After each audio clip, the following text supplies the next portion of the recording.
yang kita dapat nomor 113.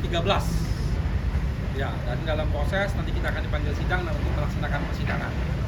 Nah, dalam proses pra-peradilan ini kami mengajukan beberapa hal yang poin pokoknya nanti disambung oleh Pak Zaid. Yang pertama adalah tentang kami mempermasalahkan penetapannya sebagai tersangka. Ya, di situ banyak sekali poin-poin pembahasannya itu. Antara lain misalnya tentang pada waktu proses penetapan sebagai tersangka tidak memiliki dua alat bukti yang cukup. Sampai saat ini kita tidak mengetahui alat bukti apa yang dimiliki oleh pihak kejaksaan sehingga menetapkan Pak Thomas Lembong sebagai tersangka. Seharusnya itu bisa di-share ke publik dan secara transparan bisa diketahui. Selama ini hanya diberitahukan bahwa masalah impor gula. Nah, tindak pidana korupsi dalam impor gula di Kementerian Perdagangan periode 2015 sampai dengan 2023. Coba lihat surat. Ya. Ini ya. Di sini disebutkan. Artinya, kalau sampai 2023 mereka sudah memeriksa semua menteri-menteri yang terkait pada periode ini. Sampai saat ini hanya Pak Tom Lembong yang diperiksa. Kawan-kawan bisa cek, tidak ada menteri lain yang diperiksa. Sedangkan Pak Tom Lembong itu menjabat hanya 1 tahun, 2015 sampai Juli 2016.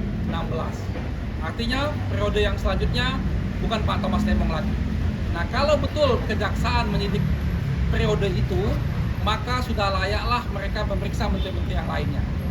Ini sama-sama kita tunggu nih, sampai Pak Thomas Lembong sebagai tersangka dan sampai ditahan, belum ada menteri-menteri lain yang diperiksa. Artinya apa? Silakan diterjemahkan sendiri. Lalu selanjutnya kaitan tentang kerugian negara. Selalu dikatakan bahwa ini sudah ada temuan BPK, kerugian negara. Sampai saat ini, temuan BPK yang kami baca tidak menunjukkan adanya kerugian negara dalam kebijakan yang diambil tersebut. Ada beberapa hal yang salah dan diminta diperbaiki untuk menegur Dirjen Perdagangan Luar Negeri dan Direktur Impor. Hanya sebatas itu. Jadi kalau dikatakan kerugian negara dari mana? Karena pasal 2 dan pasal 3 Undang-Undang Korupsi itu delik material yang betul-betul harus dijelaskan secara limitatif tentang actual loss, kerugian negaranya. Nah, sampai saat ini kerugian negara yang dimaksud belum jelas. Katanya ada angka 400 miliar, temuan dari siapa? Bagaimana temuannya? Karena dalam putusan Mahkamah Konstitusi sudah dijelaskan, tidak boleh lagi dalam menyidik perkara korupsi disebutkan tentang potensial loss, itu tidak boleh lagi. Tapi harus actual loss, kerugian yang nyata. Lalu selanjutnya kami mempermasalahkan juga masalah penahanan. Ya, penahanan Pak Tom Lembong dimulai beliau dipanggil sebagai saksi. Dipanggil sebagai saksi, beliau hadir, lalu pada saat habis pemeriksaan, beliau langsung ditetapkan sebagai tersangka dan dilakukan penahanan. Ini juga banyak masalah di sana. Misalnya contoh, ditunjuknya kuasa hukum oleh kejaksaan. Ini melanggar perundang-undangan KUHP. Karena dalam pasal 55,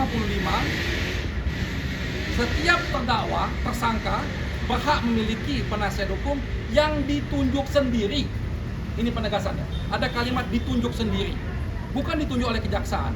Kecuali kalau dia merasakan tidak mampu, lalu kejaksaan menunjuknya.